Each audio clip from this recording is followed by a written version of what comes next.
আসসালামু আলাইকুম। আজ ধর্ষণ সম্পর্কে আপনাদের কিছু বলবো। প্রথমে জানাবো ধর্ষণ কাকে বলে।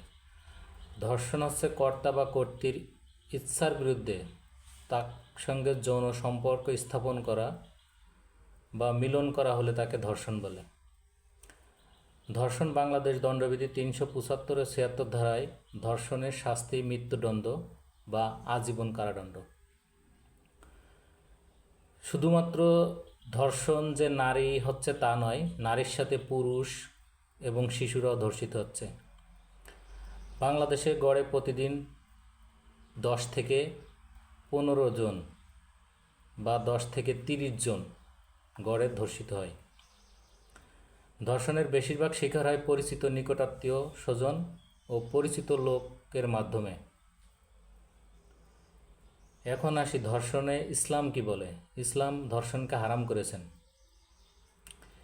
এবং ইসলামে ধর্ষণের শাস্তি মৃত্যুদণ্ড।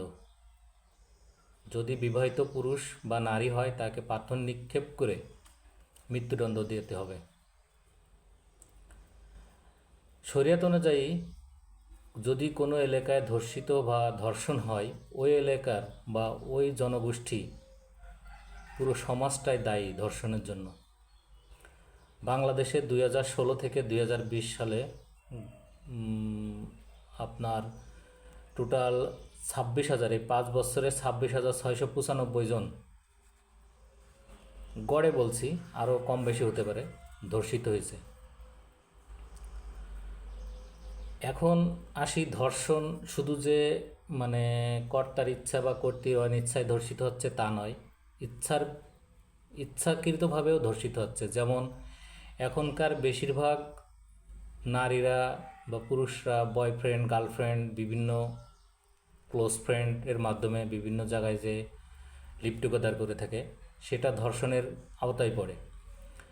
কিন্তু যখন এদের ভিতরে মনোমালিন্য সৃষ্টি হয় তখন এটা ধর্ষণে চলে যায়। এর আগে কখনো এটা ধর্ষণ হয় না। তাদের প্রেক্ষাপট থেকে বলতেছি। বাট ইসলাম এটাকে অবশ্যই ধর্ষণ এবং জিনার কাতারে নিয়ে গেছে, যা ইসলামে হারাম বা কবিরা গুনাহ।